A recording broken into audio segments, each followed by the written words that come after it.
survivors. It is Survivor Nomad, and I'm back with another video. I'm sorry, guys, if I'm not talking loud or as clear as you guys would like. I am outside and I have my mask, which is causing a few problems for me.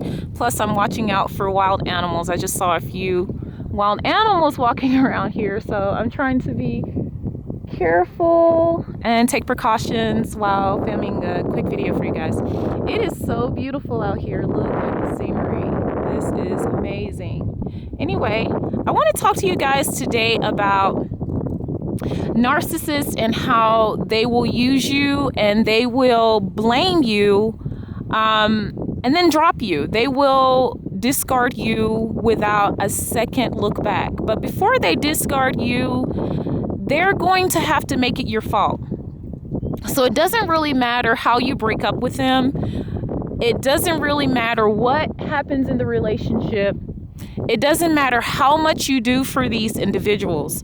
They will not appreciate it, and they will drop you at the drop of a hat, literally, without any remorse, without even looking back at all. They're very fickle. They are not deep.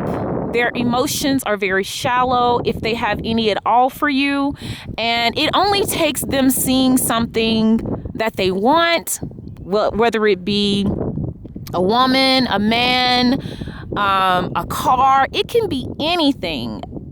Move to another destination. Maybe they want to live a wild life where they're able to have multiple partners and you're just not allowing that.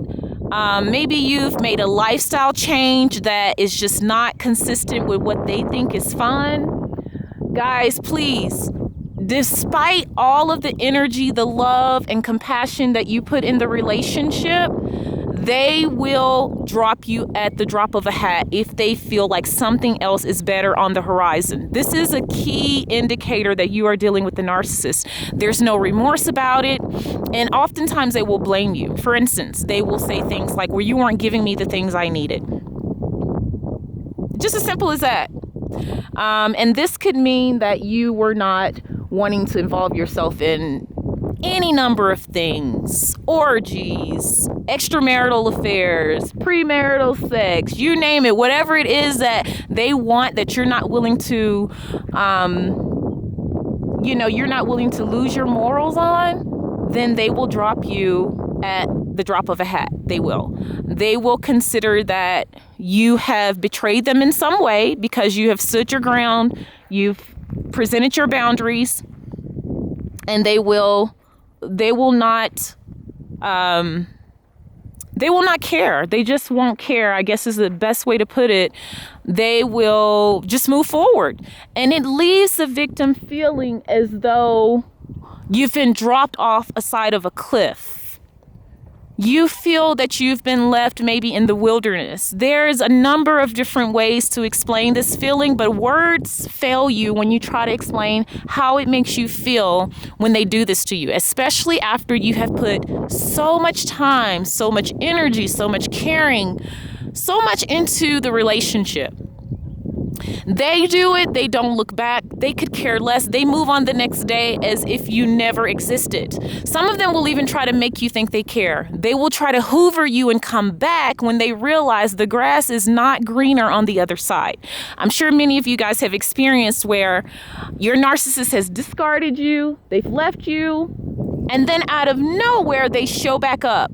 Rest assured, guys, that the green that they thought was on the other side, whatever it was that they thought was so alluring, did not work out the way they planned. If it was a man or a woman, the relationship is no longer a fantasy and it's not working out the way they thought it would.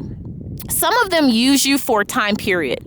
They may have something going on in their life where they need you at the moment, but the minute they no longer need that supply from you or whatever it is from you that they're using you for, whether it be a place to live, whether it be a car, some of them need rides to work, some of them don't even have a job, so they're dependent on you financially.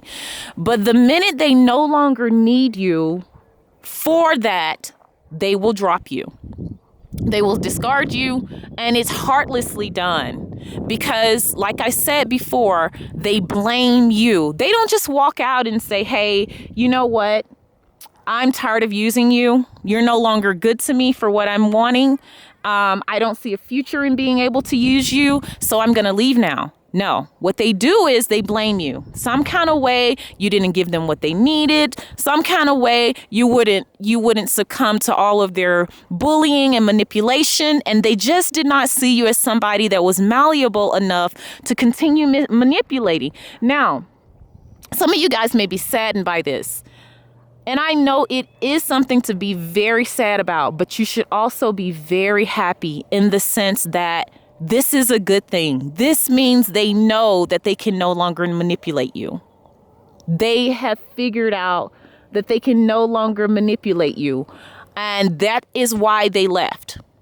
I know it sounds horrible and it's sad and it's hurtful. It's painful for someone to just let you go. But trust me when I tell you, this is probably the best thing that could possibly happen to you. Narcissists have a number of ways of discarding a victim, and they can be callous and cold.